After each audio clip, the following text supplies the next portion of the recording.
Everyone, welcome back to the channel. I am Srishti Jaiswal और आज की इस वीडियो में हम करें क्लास 8 एनसीईआरटी क्यूरियोसिटी बुक का चैप्टर नंबर 3 का सेकंड पार्ट। और इस वीडियो में हम कवर करने की कोशिश करेंगे जितना हम कर पाएंगे। और अगर आपको वीडियो अच्छी लगती है तो be sure to give it a like, share with your friends, subscribe my channel if you want more videos like this. So without any further ado, let's move on straight into the video.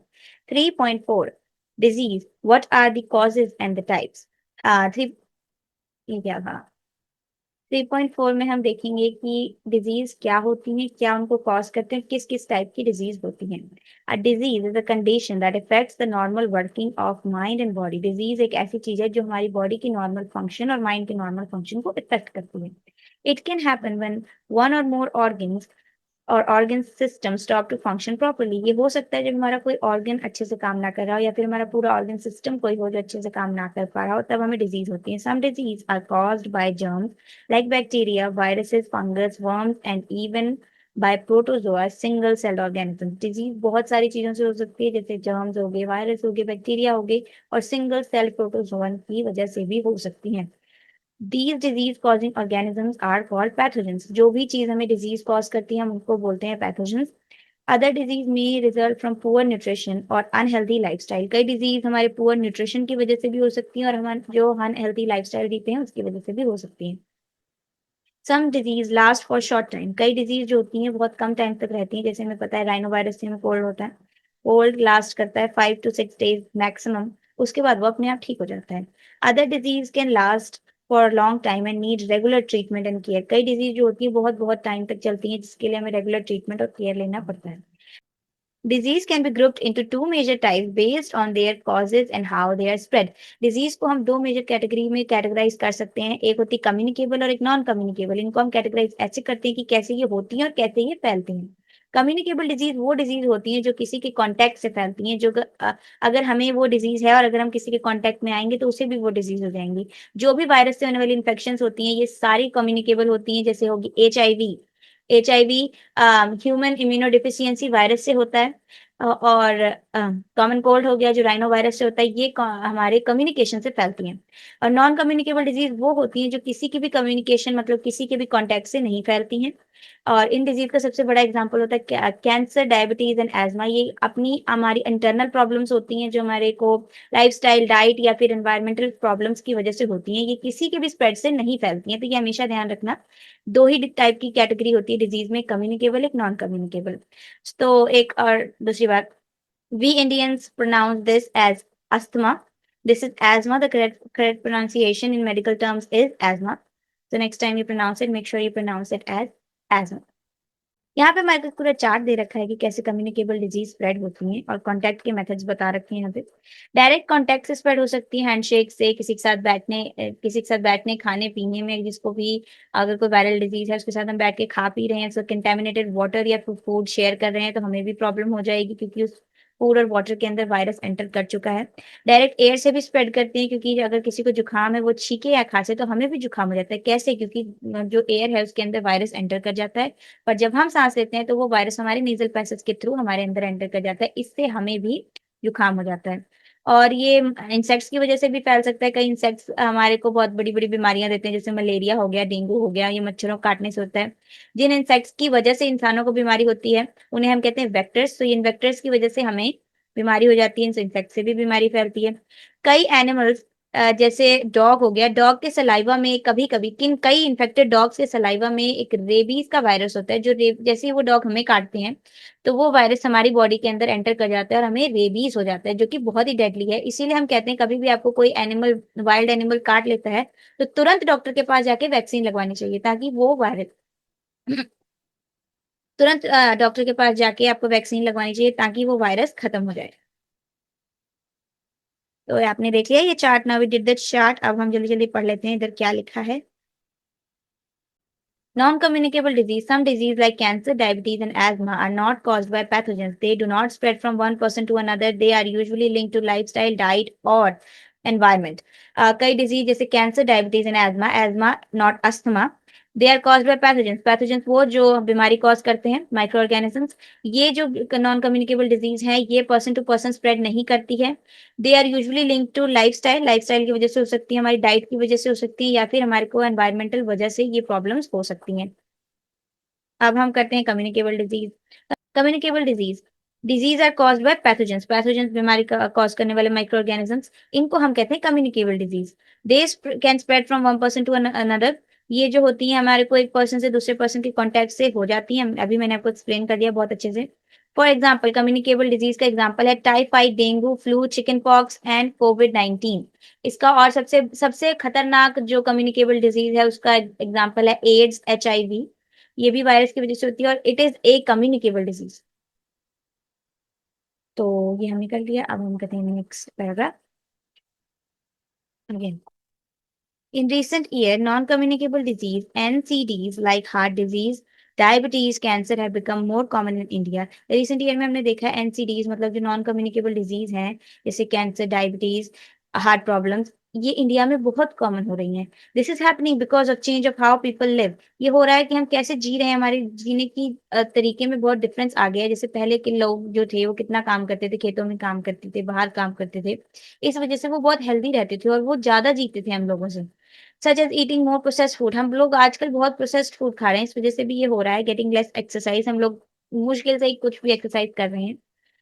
इस वजह से हमें non communicable disease हो रही है, क्योंकि हमारी body functioning properly हो ही नहीं पा रही है। हम खाना भी अच्छा नहीं खाते, हम एक्सरसाइज भी नहीं करते और हम अच्छा जिंदगी जी ही नहीं रहे हैं।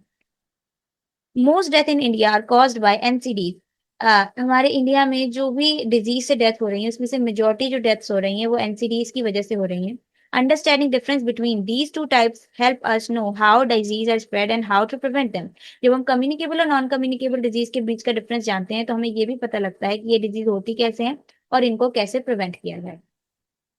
3.4.1 how communicable disease cause and spread. हम देखेंगे कि कम्युनिकेबल डिजीज जो है वो कैसे हो रही हैं और कैसे स्प्रेड हो रही हैं। अब वैसे तो मैंने आपको ओवरव्यू दे ही दिया है, अब हम थोड़ा डिटेल में पढ़ेंगे। All communicable disease are caused by pathogens. मैंने आपको बताया पैथोजेंस वो माइक्रो ऑर्गेनिजम्स होते हैं जो डिजीज कॉज करते हैं, और जो भी कम्युनिकेबल डिजीज होती हैं सारी की सारी पैथोजेंस की वजह से ही होती हैं। These pathogens can enter our body through air we breathe or by consuming contaminated food and water and move। ये जो पैथोजेंस है हमारी बॉडी के अंदर बहुत तरीकों से जा सकते हैं। जो हम सांस ले रहे हैं इसके अंदर भी पैथोजन हो सकता है जो हमारे अंदर जा रहा है। किसी इंसेक्ट के काटने की वजह से भी पैथोजन हमारे अंदर जा सकता है, जो इंसेक्ट काम कर रहा है वेक्टर की तरह। वो वेक्टर वो पैथोजन को लाके हमारे अंदर डाल देता है, इस वजह से हमें वो डिजीज हो जाती है। कंटेमिनेटेड फूड और वाटर हम पी सकते हैं, खा सकते हैं, इस वजह से हो सकता है। कंटेमिनेटेड का मतलब अगर किसी इन्फेक्शियस पर्सन ने वो चीज को यूज किया है, खाया या पिया है और उसको हम खा रहे हैं तो उससे हमें भी बीमारी हो जाएगी, तो इसे बोलते हैं contaminated. But how do these pathogen spread from one person to another. पर ये पैथोजेंस जो है ये एक पर्सन से दूसरे पर्सन के अंदर कैसे स्प्रेड होते हैं आखिर। One common way is through air. ये सबसे कॉमन यही होता है कि जो पैथोजन है हमारे अंदर एयर से आ जाए, क्योंकि एयर तो हम हमेशा ही ब्रीथ कर रहे हैं, तो हमें किसी का कंटामिनेटेड फूड और वाटर खाना एक रेयर चांस होता है, बट जो एयर है उससे पैथोजन बहुत ही इजीली हमारे अंदर एंटर कर सकता है। When an infected person coughs or sneezes or through direct contact like shaking hands or indirect by sharing, आगे लिखा है इसके बाद, ये पैथोजन जो हमारे अंदर किसी के खांसने छींकने को, इन्फेक्टेड पर्सन अगर छींक रहा है, खांस रहा है, उससे हमारे अंदर डायरेक्टली चला जाता है पैथोजन। किसी से हैंडशेक कर रहे हैं, किसी के साथ हम यूटेंसिल शेयर कर रहे हैं, contaminated food and water share कर रहे हैं, इस वजह से ये हमें हो सकता है। Personal item of an infected person, अगर हम किसी मैंने भी बताया यूटेंसिल शेयर कर लें, कंटामिनेटेड फूड और वाटर हम उसके साथ शेयर कर लें, इस वजह से भी हमें ये हो सकता है। Some of the communicable disease spread through contaminated drinking water और फूड, ये भी बता दिया मैंने आपको। Some pathogens are also spread by insects like mosquitoes and house fly. These insects are called vectors. मैंने आपको बता दिया कई डिजीज जो होती हैं पैथोजेंस जैसे मॉस्किटोज एंड हाउस फ्लाई की वजह से भी होती हैं, and are called vectors. These are called vectors, जिन जिन इंसेक्ट्स की वजह से हमें बीमारी होती है उनको हम वेक्टर्स कहते हैं। और एक और बात, जो पैथोजेंस होते हैं जरूरी नहीं है वो हमेशा ही माइक्रो ऑर्गेनिजम्स हों। यूजुअली माइक्रो ऑर्गेनिजम्स होते हैं but her time micro organism नहीं होते हैं, क्योंकि हमने अभी देखा कि मॉस्किटोज एंड हाउस फ्लाई की वजह से भी तो हमें बीमारी होती है, but they are not micro organisms. अब माइक्रो ऑर्गेनिज्म वो होते हैं जो हमें नेकेड आई से नहीं दिखते। हमने पूरा चैप्टर किया है, अगर आपने वो चैप्टर अभी तक नहीं देखा है तो link will be in the description box, go ahead and check it out. यहाँ से करना है. By understanding how disease spread, we can take some simple steps to protect ourselves and others. Let us find out how communicable disease spread and how we can prevent them. अगर हमें पता लग जाए communicable disease कैसे spread होती है तो हम अपने आप को भी और दूसरों को भी बचा सकते हैं. तो चलिए सीखते हैं कैसे ये disease होती है. Activity 3.4, let us find out. Grade 8 student listed some common communicable disease. In table 3.1, during a community campaign and a library survey, class 8 के students ने communicable disease की list बनाई है community campaign और library survey के दौरान. Check the information listed by referring to books, trusted website और ask your science teacher and add missing details. इसके अंदर आप इंटरनेट से या फिर अपनी टीचर की हेल्प से मिसिंग डिटेल्स को फिल कर सकते हो. Study the table and think about what simple steps can help prevent each disease. हम इसको टेबल को अच्छे स्टडी करेंगे और देखेंगे क्या सिंपल स्टेप से ये डिजीज फैलने से रुक सकती है. चलो. Table 3.1, some common communicable disease affecting humans. अब 3.1 में हमें कम्युनिकेबल डिजीज दी है और दिखाया है कि कैसे ही ह्यूमन को इफेक्ट करती हैं. सबसे पहले हमें दिया हुआ, पहले हम टेबल्स के नाम पढ़ लेते हैं. पहले हमें दिया है disease, causing agent, site of infection, symptoms and preventing measures. तो हमारे को पढ़ना है पहली डिजीज जो है वो कॉमन कोल्ड है, जिसको इन्फ्लुएंजा भी बोलते हैं. ये होता है राइनो वायरस की वजह से. तो ये वायरल डिजीज है, वायरस की वजह से होता है. ये रेस्पिरेटरी ट्रैक को इन्फेक्ट करता है. फर्स्ट पार्ट में मैंने आपको अच्छे से बताया था कि कॉमन कोल्ड जो होता है वो कैसे इन्फेक्ट करता है और कहाँ तक इन्फेक्ट करता है. मैं आपको फिर से बता देती हूँ. कॉमन कोल्ड अगेन कम्युनिकेबल है. ये वायरस से होता है, जो एक राइनो वायरस है जो हमारे नीजल पैसेज से एंटर करता है. और ये कॉमन कोल्ड की खासियत ये है कि ये रेस्पिरेटरी ट्रैक तक ही रहता है, ये लंग्स को इन्फेक्ट नहीं करता है. और इसके सिम्टम्स होते हैं हमें सोर हॉर्सीनेस, मतलब आवाज भारी हो जाती है, कॉफ, सोर थ्रोट, खांसी आती है, गला जलता है, हल्का फीवर भी हो सकता है, और यहाँ पे दिया हुआ है बॉडी एक भी होती है. बहुत बुरा लग रहा है. Let's do symptom. Nasal congestion, नाक बंद हो जाना, and discharge means nose runny भी हो सकती है, सोर थ्रोट, गला जलना, फीवर, कॉफ एंड हेडेक. ये सारे सिम्टम्स हैं कॉमन कोल्ड के. और इसको प्रिवेंटिंग मेजर्स इसके हैं हैंड वॉश करना frequently, not sharing personal item, जो हाइजीन के हमारी आइटम्स होती हैं, हमारे खाना पीने का सामान होता है, कभी भी इन्फेक्टेड पर्सन या फिर किसी के साथ भी शेयर नहीं करना चाहिए. Cover the mouth and nose. अगर हमें जुकाम है और हम छींकना खांसना चाहते हैं तो हमेशा माउथ को कवर करना चाहिए क्लीन क्लॉथ की मदद से या फिर अपने हैंड से, ताकि हम किसी और को ये डिजीज स्प्रेड ना करें. Next we are gonna be doing chicken pox. Chicken pox भी वायरस से होता है, याद रखना, ये आपको एमसीक्यू में आ सकता है. चिकन पॉक्स भी वायरस से होता है. ये इन्फेक्ट करता है रेस्पिरेटरी ट्रैक और स्किन को. चिकन पॉक्स में हमारे स्किन पे, पूरे स्किन पे छोटे छोटे दाने हो जाते हैं और ये रेस्पिरेटरी ट्रैक को भी इन्फेक्ट करता है. तो याद रखना, जो राइनो वायरस था, जो हमारा कोल्ड था, वो सिर्फ हमारे रेस्पिरेटरी ट्रैक तक सीमित था. ये स्किन को भी इन्फेक्ट कर रहा है चिकन पॉक्स. अब चिकन पॉक्स के सिम्टम्स हैं माइल्ड फीवर, मतलब बहुत थोड़ा सा फीवर आ सकता है, इची, हमारे जहाँ अगर हमारे पूरे स्किन में दाने हो जाएंगे तो हमारे को खुजली जरूर होगी, तो इचीनेस. स्किन में इचीनेस होएगी, रैशेज हो जाएंगे और ब्लिस्टर्स हो जाएंगे. ब्लिस्टर्स वो वाले दाने होते हैं जिनमें फ्लूइड फिल हो जाता है, उनको ब्लिस्टर्स बोलते हैं. अगर मेरे को याद रहा एडिटिंग के time I insert a picture of rashes in blister side by side. Rashes वही होते हैं जहाँ पे अगर खुजली हो, वहां पे लाल हो जाए, उसको हम रैशेज बोलते हैं. इसके प्रिवेंटिंग मेजर्स हैं complete isolation of the patient. जिसको भी चिकन पॉक्स है उसको हम आइसोलेट कर देंगे, ऐसी जगह पे रख दें जहां से वो बीमारी और किसी को फैल ना सके. Covering the mouth and nose and giving vaccination. अगर वो खांस रहा है, छींक रहा है, तो उसके माउथ और नोज को कवर कर दें और उसको वैक्सीनेशन देते रहें, जिसकी वजह से चिकन पॉक्स ठीक हो जाएगा और किसी और को फैलेगा भी नहीं. Next we're gonna be next we're gonna be doing another viral disease which is measles, जो हमारे स्किन और रेस्पिरेटरी ट्रैक को इन्फेक्ट करते हैं. Exactly similar to chicken pox. ऐसे रिलेट करके याद करने से बहुत अच्छे से याद हो जाता है और आपको बहुत अच्छे से समझ भी आता है. हमने देखा कि कॉमन कोल्ड रेस्पिरेटरी ट्रैक तक सीमित था, but chicken pox and measles जो है रेस्पिरेटरी ट्रैक के साथ स्किन को भी इन्फेक्ट कर रहे हैं. और जो मीजल्स हैं, इसका हमारे पास सिम्टम्स जो आते हैं वो होते हैं फीवर, सोर थ्रोट. अब देखो, फीवर और फीवर तीनों में था. माइल्ड फीवर था चिकन पॉक्स में, बट जो मीजल्स और कोल्ड है इसमें नॉर्मली मतलब तेज या कम बुखार हो सकता है. सॉर थ्रोट हमारे जो जुकाम था उसमें भी था, इसमें भी सॉर थ्रोट है. एंड रेडीनेस रैशेस, मतलब रैशेस होंगे और वो लाल भी हो जाएंगे on neck, years and other part of the skin. जो नेक है, ईयर है और स्किन के और भी जो पार्ट्स हैं उधर रेड रैशेस हो सकते हैं. और इसको प्रिवेंट करने के लिए आइसोलेशन ऑफ द पेशेंट को आइसोलेट कर देंगे, covering mouth and nose, maintaining good hygiene and vaccination. Again same symptom as chicken pox. कि हम बंदे को आइसोलेट कर दें जिसको भी ये मीजल्स की प्रॉब्लम है, उसके माउथ और नोज को कवर करें, मेंटेन करें गुड हाइजीन और उस बंदे को वैक्सीनेशन देते रहें। Next we are going be doing tuberculosis, TB भी हम इसको बोलते हैं। अब ये ही एक कम्युनिकेबल डिजीज अभी हमने पढ़ी जो बैक्टीरिया से होती है। बाकी तीनों जो अभी मैंने पढ़ी, measles, chicken pox and cold, they were happening because of a virus, but this tuberculosis TB is happening because of a bacteria। और हमने देखा रेस्पिरेटरी ट्रैक और स्किन को इन्फेक्ट कर रहे थे वो, बट ये इन्फेक्ट करता है लंग्स को। इसके सिम्टम्स जो है वो है कॉफ, fever, fatigue, loss of appetite, night sweats. कॉफ होएगी, फीवर होगा, एपेटाइट का लॉस मतलब हमें भूख नहीं लगेगी, खाने का मन नहीं करेगा, और नाइट स्वेट्स मतलब रात को पसीना आएगा। नाउ इसके प्रिवेंटिंग मेजर्स हैं, avoiding close contact with TB infected people. जिनको टीबी से इन्फेक्शन है, मतलब टीबी जिनको है, उन लोगों से हमें कांटेक्ट नहीं बनाना चाहिए, close contact. Cover mouth and nose, maintain good hygiene, mouth and nose को कवर करना, गुड हाइजीन बनाना और वैक्सीनेशन लगवाते रहना। ये है प्रिवेंटिंग मेजर्स। हमने देखा बहुत सारे सिम्टम्स, प्रिवेंटिंग मेजर्स और इन्फेक्टेड रीजन बहुत सिमिलर थे, कई कई अलग भी थे, बट हमने ये देखा कि फीवर जो था वो चारों डिजीज में कॉमन सिम्टम था। और जो एक maintaining good hygiene, covering mouth and nose, ये सारी बीमारियों में एक प्रिवेंटिंग मेजर था। तो ऐसे रिलेट करके याद करने से आपको अच्छे से समझना चाहिए। और हमने एक और चीज पढ़ी कि तीनों बीमारियां जो हमने पढ़ी वो वायरस से हो रही थी, only TB is caused by A bacteria. Now let's move on to disease spread through contaminated food and water। अब हम ऐसी डिजीज कर रहे हैं जो कंटेमिनेटेड फूड और वाटर की वजह से हो रही हैं। सबसे पहला हम पढ़ रहे हैं हेपेटाइटिस ए। हेपेटाइटिस ए जो है वो वायरस की वजह से होता है और ये इन्फेक्ट करेगा हमारी लिवर को।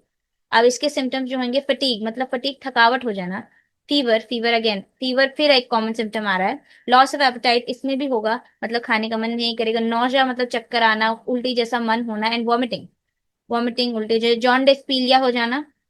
Pain in the upper right abdominal, upper right abdominal में पेन होना, ये एक सिम्टम है हमारे हेपेटाइटिस ए का। और इसको प्रिवेंट करने का या क्योर करने का मेजर जो है वो drinking boiling water and getting vaccination. Boiling water को पीना और वैक्सीनेशन लगाते रहना, जिससे हेपेटाइटिस ए, हेपेटाइटिस बी जो है वो ठीक नहीं होता, हेपेटाइटिस ए ठीक हो जाता है। Now we gonna do cholera. Cholera again bacteria से होता है, ये इंटेस्टाइन को इफेक्ट करता है, इसमें डायरिया होगा और डिहाइड्रेशन होगी। इसका प्रिवेंटिंग मेजर्स हैं, maintain personal hygiene and good sanitary habits. हमें कॉलर अगर प्रिवेंट करना है तो हमें बहुत ही अच्छी सैनिटेटरी हैबिट्स रखनी पड़ेगी, हमें प्रॉपर हाइजीन मेंटेन करना पड़ेगा। And consumption of proper cooked food and boiled drinking water. जब हम खाना खा रहे हैं तो प्रॉपर कुक्ड खाना खाएं, देखिए हमकी सब्जी, हमारे जो भी हम खाना खा रहे हैं वो कच्चा ना हो, वो प्रॉपरली कुक्ड हो, और जब हम पानी पी रहे हैं तो वो बॉइल्ड वाटर हो, और हम वैक्सीनेशन लगवाते रहें जिससे कॉलेरा ठीक हो जाएगा। Now we gonna move on to typhoid. Typhoid जो होता है बैक्टीरिया से होता है, जिसका नाम है सेमोनेला टाइफी। और ये जो टाइफाइड है ये हमारे इंटेस्टाइन को इन्फेक्ट करता है, जिसमें होता है headache, abdominal discomfort, fever and diarrhoea. आप देखना इंटेस्टाइन को इन्फेक्ट करा है तो इंटेस्टाइन में क्या प्रॉब्लम हो सकती है, हम ऐसे भी पता लगा सकते हैं। इंटेस्टाइन को कोई चीज इफेक्ट करेगी तो ऑब्वियसली abdominal डिस्कम्फर्ट होगा, abdominal पेन होगा और डायरिया होगा। ठीक है, तो फीवर भी हुआ इसका, सब में हमने देखा मेन सिम्टम जो था वो फीवर था, और इसमें एक हेडेक भी है। अब कॉल टाइफाइड प्रिवेंट करने का एक सबसे इंपॉर्टेंट चीज है, अगेन मेंटेन करना एक गुड सैनिटरी हैबिट और हाइजीन हैबिट, सब में था ये। Consumption of proper cooked food and boiled drinking water and vaccination. इसका कॉलेरा का और टाइफाइड का सेम प्रिवेंटिंग मेजर्स हैं, कोई भी डिफरेंस नहीं है। तो ऐसे आप हमेशा रिलेट करके पढ़ना इस डिजीज को, तो ये बहुत ही इजीली आपको याद हो जाएंगे। Next we gonna move to ascariasis. Ascariasis round worms की वजह से होता है। वर्म्स इसका मेन कॉजेटिव एजेंट है वर्म्स, ये इंटेस्टाइन को इफेक्ट करता है। इसमें वर्म्स इन स्टूल देखेंगे हम, स्टूल में हमें वर्म्स मिलेंगे, stool is excreta. Loss of appetite हमें देखने को मिलेगा, पुअर ग्रोथ होगी, डायरिया होगा, वेट लॉस होगा और अनीमिया होगा। अनीमिया क्योंकि जो स्टूल होगा उसके अंदर हम ब्लड क्लॉट्स भी देखेंगे, क्योंकि ब्लड का लॉस होगा, ब्लड का लॉस होगा तो अनीमिया होगा, अनीमिया मतलब खून की कमी। अगेन हम आप देख रहे हैं इसके preventing measures, maintain personal and hygiene sanitation habits, वो देख लिया हमने, consumption of properly cooked food and boiled drinking water, again ये भी सेम था। ये हमने सारी बीमारियों के बारे में पढ़ लिया है। अब हम नहीं, अभी और हैं। Disease transmitted by insects. अब जो डिजीज इंसेक्ट से हो रही है, मतलब वेक्टर्स की वजह से फैल रही है, अब हम उनको देखेंगे। सबसे पहले मलेरिया है। सबसे पहले आपको पता है मलेरिया कितना डेडली होता है, कितना ही डेंजरस होता है मलेरिया। मलेरिया होता है इंसेक्ट्स के काटने की वजह से। जब फीमेल एनाफिलीज मस्कीटो हमें काटती है तब उनकी वजह से हमें मलेरिया होता है। इसका पूरा लाइफ साइकिल होता है मलेरिया का। अभी आपको इतना डिटेल में पढ़ने की कोई जरूरत नहीं है, बस आपको ऊपर ऊपर से मैं बता रही हूँ। मलेरिया प्रोटोजोआ की वजह से होता है, जो स्किन और ब्लड को इन्फेक्ट करता है। इसमें बहुत हाई फीवर होता है, और एक बहुत ही कॉमन सिम्टम है मलेरिया का, जिससे हम आइडेंटिफाई कर सकते हैं अपने आप ही कि मलेरिया है या नहीं। मलेरिया में पीरियोडिक चिल्स होती हैं और पीरियोडिक फीवर होता है, मतलब 4 दिन छोड़ के फीवर होता है। 4 दिन फीवर होगा, 4 दिन फीवर नहीं होगा, तो इससे हमें पता लग जाता है कि हमें मलेरिया है। और फिर मलेरिया का नेक्स्ट है प्रोफ्यूज स्वेटिंग। प्रोफ्यूज का मतलब होता है जो भी कोई चीज लार्ज अमाउंट में हो तो स्वेटिंग बहुत ज्यादा होगी, और पीरियोडिक चिल्स होंगे। मैंने आपको बता दिया, पीरियोडिक चिल्स मतलब रुक रुक के ठंड लगेगी, उसको बोलते हैं पीरियोडिक चिल्स। ठीक है। इसके प्रिवेंटिंग मेजर्स होंगे use of mosquito net and repellents, wearing long sleeved clothes, control of mosquito breeding in and around your home. जो इसको प्रिवेंट करने का सबसे इजी तरीका है मस्कीटो से बचना, क्योंकि मस्कीटो से हो रहा है। तो हम मस्कीटो के लिए क्या करेंगे, मस्कीटो रेपेलेंट्स लगाएंगे, मस्कीटो नेट्स यूज करेंगे, हम लॉन्ग स्लीव कपड़े पहनेंगे जब हम बाहर लगे निकलेंगे। और हम जो मस्कीटो की ब्रीडिंग है उसको स्टॉप करने के लिए हम आसपास कहीं पानी इकट्ठा नहीं होने देंगे अपने घर में। अपने घर में मस्कीटो आने नहीं देंगे, दरवाजा बंद रखेंगे, ज्यादातर खोलेंगे नहीं, जल्दी जल्दी बंद कर देंगे। ये भी एक तरीका है मच्छरों को अंदर ना आने देने का। नेक्स्ट हम पढ़ रहे हैं इसमें डेंगू। डेंगू जो है वायरस से होता है। Break dengue fever break bone fever के नाम से भी इसको जाना जाता है। ये वायरस की वजह से होता है, स्किन और ब्लड में होता है। स्किन और ब्लड को इन्फेक्ट करता है। इससे फीवर होता है, हेडेक होता है, मसल एंड जॉइंट पेन होता है, और नौजा होता है। नौजा मतलब वही मैंने आपको बताया था अभी, कि नौजा होता है एक तरीके से, जैसे हम कहते हैं चक्कर जैसा आ रहा है, अ, अजीब सा फील हो रहा है, उसको हम नौजा कहते हैं। इसके preventing measures use of mosquito net and repellent, wear long sleeve clothes, control of mosquito breeding in and around your home, avoid areas with still water। ये सेम मस्कीटो से होता है मलेरिया। तो मस्कीटो एक वेक्टर की तरह काम करता है जिससे वायरस हमारी बॉडी में एंटर होता है। तो मस्कीटो से हो रहा है तो ऑब्वियसली अगेन हमें मस्कीटो से बचना है। मस्कीटो से बचने के लिए सेम चीज वही करेंगे जो हम डेंगू में कर रहे, मलेरिया में कर रहे थे। By studying the table 3.1, we can understand how infectious disease spread and how to prevent them. Here are some simple but important precautions। अब हमने इस टेबल को देख लिया, अब हमने ये तो पता लग गया हमें डिजीज कैसे फैल रही है, क्या क्या सिम्टम्स हैं और कैसे इनसे बच सकते हैं। बट अब हम देखेंगे कि कैसे, और थोड़ा डीपली देखेंगे कि हम इनसे कैसे बच सकते हैं। Keep our selves and our surrounding clean. हम अपने आप को और अपनी सराउंडिंग को क्लीन रखें। Practice basic hygiene everyday. हमेशा हमें बेसिक हाइजीन मेंटेन करके रखनी चाहिए। इनफैक्ट हमें बेसिक हाइजीन से भी ज्यादा क्लीन रहना चाहिए हमेशा। Wash your hand with soap and water to remove pathogens. कभी भी खाना खाने से पहले, मुंह के पास, आंख के पास अपने हाथ को ले जाने से पहले बहुत ही अच्छे से हाथ को सैनिटाइज करना चाहिए, वॉश करना चाहिए, ताकि कोई भी पैथोजन हो वो हट जाए, क्योंकि आइस से भी पैथोजन हमारी बॉडी के अंदर एंटर हो सकता है। Covering our mouth and nose while coughing and sneezing. कभी भी खांसते छींकते समय हमेशा अपने हाथ से अपने फेस को, मुंह को कवर करें, ताकि किसी और को कोई भी इन्फेक्शन ना हो। ये बेसिक सैनिटेशन हैबिट्स हैं, बेसिक एटिकेट्स हैं। कभी भी किसी के सामने ऐसे करके नहीं छींकना चाहिए। This is so embarrassing and so bad. Embarrassing इसलिए क्योंकि आपके पास बेसिक एटिकेट्स नहीं है। कभी भी किसी के सामने मुंह खोल के छींकना नहीं होता है, हाथ रख के छींकते हैं। Next, wearing a mask in crowded places provides protection. अगर कोई बहुत क्राउडेड प्लेस है, स्पेशली हॉस्पिटल्स में जब हम जाते हैं, तो हमें मास्क पहन के जाना चाहिए, ताकि हमारे को कोई भी प्रॉब्लम ना हो, और अगर हमें है तो हमसे किसी और को ना हो। Avoid sharing personal items like towels and handkerchief. जो हमारे हैंकीज होते हैं, टॉवल्स होते हैं, यूटेंसिल्स होते हैं, प्लेट, वाटर बॉटल्स, एंड जो भी हमारी बेसिक हाइजीन और पर्सनल आइटम्स हैं, इनको हमें किसी के साथ शेयर नहीं करना चाहिए। लाइक लिप बाम्स, ऐसी कोई भी मेकअप आइटम होगी, फेस पे लगाने वाली आइटम होगी, इनको हमें किसी के साथ शेयर नहीं करना चाहिए।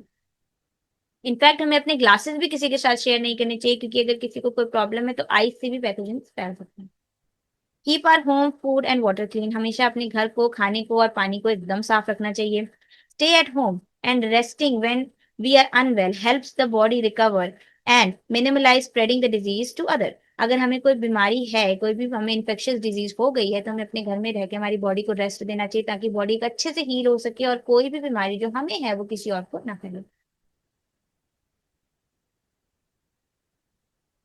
Some infectious disease caused by worms that live inside our body, especially in the digestive system। कई डिजीज जो होती है वर्म्स से होती है, जो हमारी बॉडी के अंदर रहते हैं, स्पेशली डाइजेस्टिव सिस्टम के अंदर रहते हैं। आप सुन के कितनी हैरानी वाली बात है कि some disease are caused by worms, they feed on our nutrition and live as parasites. जो भी वर्म्स हमारी बॉडी के अंदर रह रहे हैं वो हमारी बॉडी से ड्राइव करते हैं न्यूट्रिशन, और जो भी हमारी बॉडी से ड्राइव कर रहा है न्यूट्रिशन हम उनको पैरासाइट्स कहते हैं, क्योंकि पैरासाइट हम उनके लिए होस्ट हैं। होस्ट के अंदर पैरासाइट जब हम उनकी बॉडी से न्यूट्रिशन लेके उनको हार्म पहुंचाता है तो उसको हम कहते हैं पैरासाइट। तो जो भी वर्म्स हमारी बॉडी के अंदर है उनको हम कहते हैं parasite. Organism that live in और on another living being. Parasite मैंने आपको बता दिया, इनसाइड भी हो सकता है, एक्टोपैरासाइट भी हो सकता है, एंडोपैरासाइट भी हो सकता है। एक्टोपैरासाइट वो होते हैं जो बॉडी के ऊपर रहते हैं, एंडोपैरासाइट वो होते हैं जो बॉडी के अंदर रहते हैं।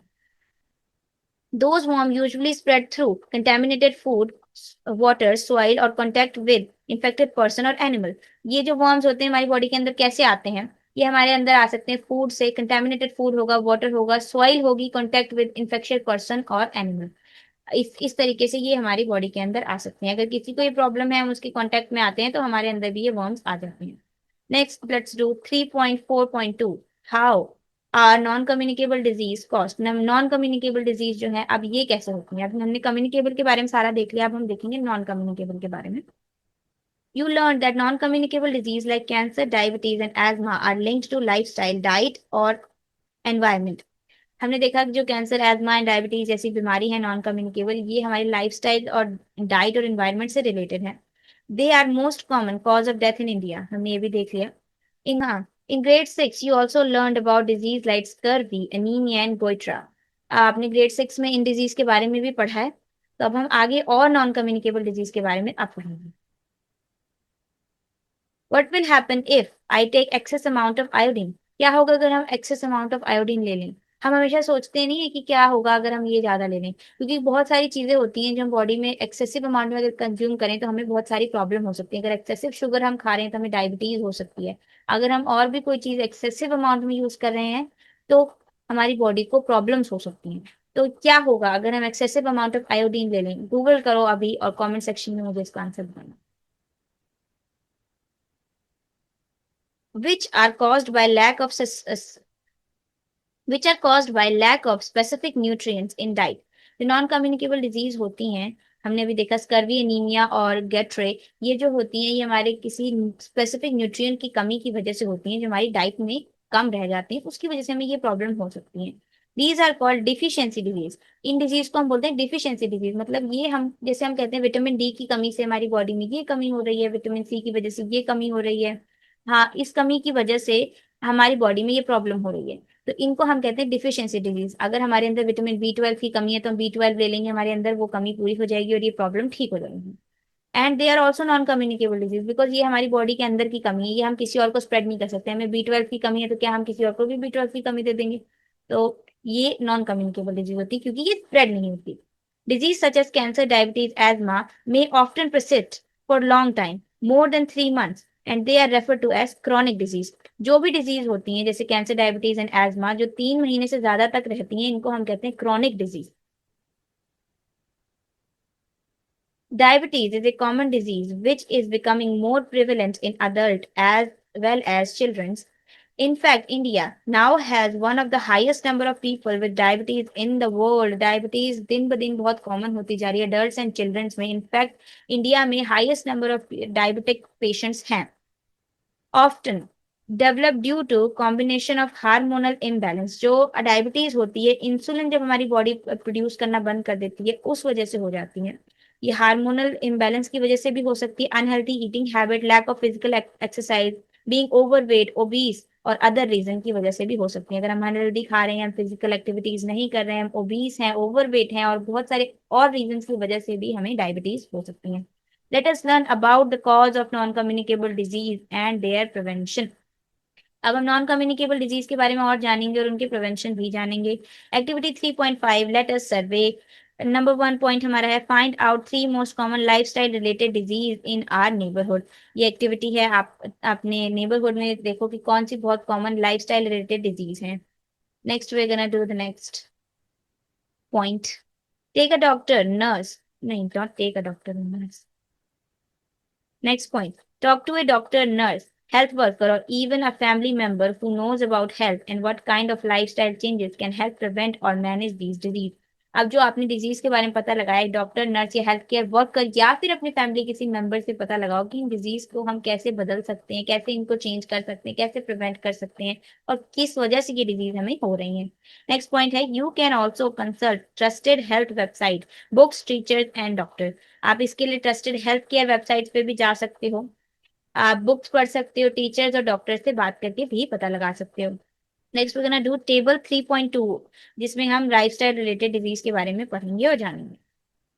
टेबल 3.2 नॉन कम्युनिकेबल डिजीज, इसमें हम देखेंगे नेम, देखेंगे name of common lifestyle related disease, science and symptoms, suggested lifestyle changes. Number 1 हम पढ़े ओबीसिटी। ओबीसिटी बेसिकली ओवरवेट होता है जब बीएमआई मतलब बॉडी मास इंडेक्स से जब हमारा वेट आई थिंक 29 पॉइंट कुछ होता है। आई थिंक मैंने बहुत टाइम हो गया फिजिकल एजुकेशन छोड़े, तब मैंने पढ़ा था। तो उस समय आई थिंक 29 पॉइंट कुछ के करीब अगर आपका बॉडी मास इंडेक्स होता है तो आप ओबीस कैटेगरी में आते हो। बाकी आप चेक करना, आई थिंक ये इन्फॉर्मेशन जो मैंने अभी 29 पॉइंट वाली दी है सही नहीं है, बाकी मुझे पता नहीं, आई थिंक मैंने गूगल रही थी।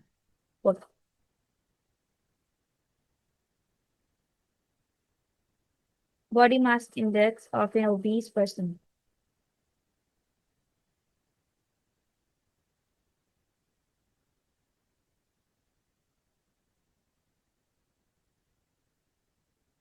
यस, ओबीस का जो होता है वो 29 से ऊपर वाला ही होता है। एग्जैक्टली सही इन्फॉर्मेशन दिया, वाह मेरा दिमाग, वाह।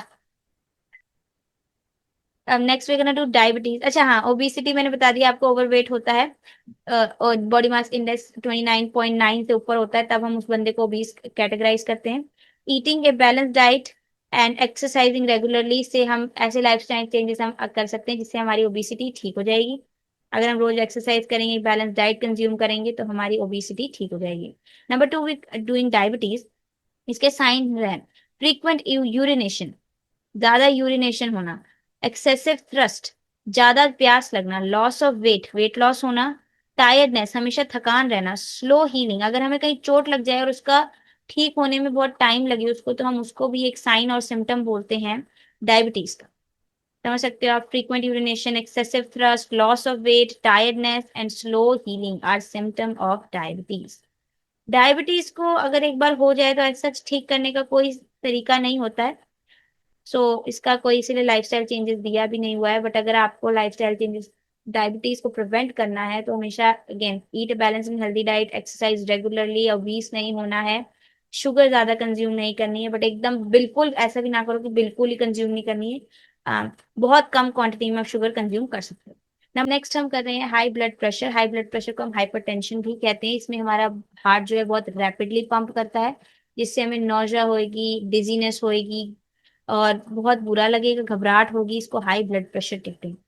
इसको प्रिवेंट करने के लिए भी अगेन एक्सरसाइज करो, हार्ट को रिलैक्स दो, ज्यादा टेंशन ना लो, इससे हाइपरटेंशन हट जाएगी। अब फोर्थ के लिए आपको यहाँ पे ब्लैंक दिया हुआ है।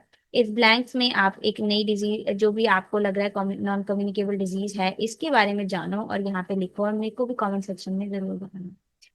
तो आज के लिए I think we are gonna do this much only. अगर आपको वीडियो अच्छी लगी तो be sure give it a like. Part 3 I will try to upload as soon as possible. मेरा न्यू ईयर रेजोल्यूशन है ये, रोज रोज एक वीडियो बनाना। तो अगर आपको वीडियो अच्छी लगी be sure give it a like, share with your friends, subscribe my channel and I am Srishti Jaiswal. I see you next time with a brand new video. Bye bye. And I also forgot to tell you my main music channel will be in the description box. So you guys can subscribe there. My Instagram and social media also will be in the description box. So that was it. Bye bye.